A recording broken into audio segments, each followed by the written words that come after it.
چار ایسے کام ہیں، چار ایسے اعمال ہیں کہ جن کا اجر اللہ رب العالمین نے بتایا ہی نہیں ہے کہ کتنا ہے، یعنی ان چار کاموں کے اجر کی کوئی حد ہی نہیں ہے۔ علماء کرام فرماتے ہیں کہ اللہ پاک نے ان چار کاموں کا اجر اس لیے نہیں بتایا کہ ان کا بدلہ اللہ تبارک و تعالی خود عطا فرمائے گا، لیکن یہ بات اللہ کے سوا کوئی نہیں جانتا کہ وہ ان چار کاموں کا ثواب کتنا دے گا۔ ناظرین محترم، جان لیجئے کہ وہ چار کام کون کون سے ہیں۔ نمبر 1، ان میں سے سب سے پہلا کام روزہ ہے۔ فرمانے پروردگار علی شان ہے، الصوم لی و انا اجزی بہ،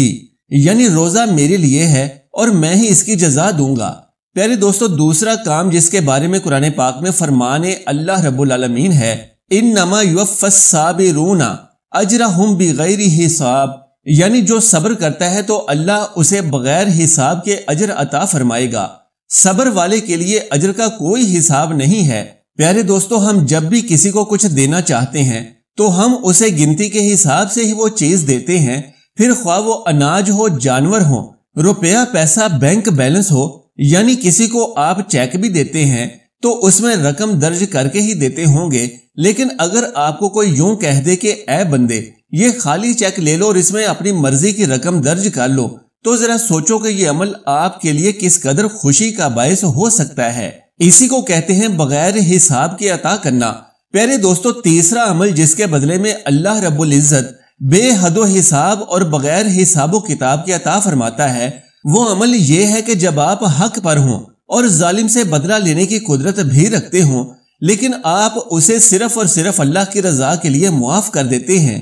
تو یہ ایسا عمل ہے کہ اس کے عوض اللہ رب العزت اپنی شان کے مطابق ایسا اجر و ثواب عطا فرماتا ہے کہ کوئی انسان اس کے بارے میں وہم و گمان بھی نہیں کر سکتا۔ قرآن پاک میں ارشاد باری تعالی ہے کہ جو کوئی معاف کر دیتا ہے یا جو شخص اپنی اصلاح کر لیتا ہے تو اس عمل کا اجر اللہ رب العزت نے بتایا ہی نہیں ہے بلکہ اپنے پاس رکھا ہے۔ پیارے دوستو، ایک عمل اور بھی ہے جو آج کے زمانے میں ہر کوئی کر سکتا ہے اور بے حساب کر سکتا ہے، کہ جس کا اجر اللہ رب العزت نے بے حساب دینا ہے۔ آج کے دور میں طعنہ و تشنید عام ہے، عدم برداشت عام ہے، کوئی کسی کو برداشت کرنے کے لیے تیار ہی نہیں، لہٰذا جب بھی کوئی کسی دوسرے کے بارے میں طعنہ زنی کرے، اسے گالی گلوچ کرے، اس کے بارے میں گھٹیا الفاظ ادا کرے یا اسے برے برے القابات سے یاد کرے تو فوراً سامنے والے کا پارا چڑھ جاتا ہے۔ یاد رکھیں کہ دوسروں کے طعنے برداشت کرنا، دوسروں کی تنقید کو برداشت کر لینا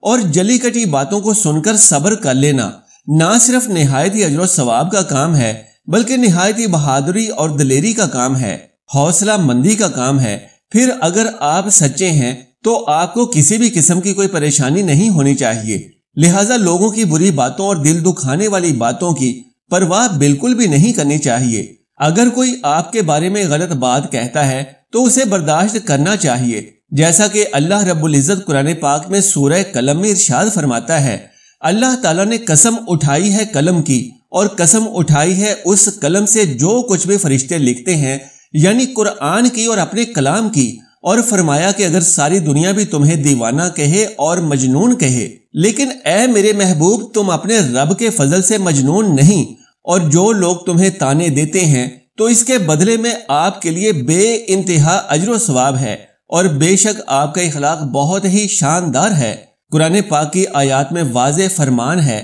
کہ اے میرے محبوب، یہ جو لوگ آپ کو طعنے دیتے ہیں اور آپ ان طعنوں کے بدلے میں مسکراتے ہیں تو اس کے عوض میں یعنی اللہ آپ کو بے حد و حساب اجر سے نوازوں گا۔ اللہ تبارک و تعالیٰ سے دعا ہے کہ نیکی کی بات کو سننے، سمجھنے اور اس پر عمل کرنے کی طاقت و توفیق مرحمت فرمائے، آمین یا رب العالمین۔ پیارے دوستو، آخر میں درخواست ہے کہ میری آج کی اس معلوماتی ویڈیو کو لائک اور شیئر کر دیجئے اور میرے اسلامی و اصلاحی چینل کو سبسکرائب کر لیجئے۔ جزاک اللہ خیرن کثیرا۔ اللہ ہم سب کا حامی و ناصر ہو۔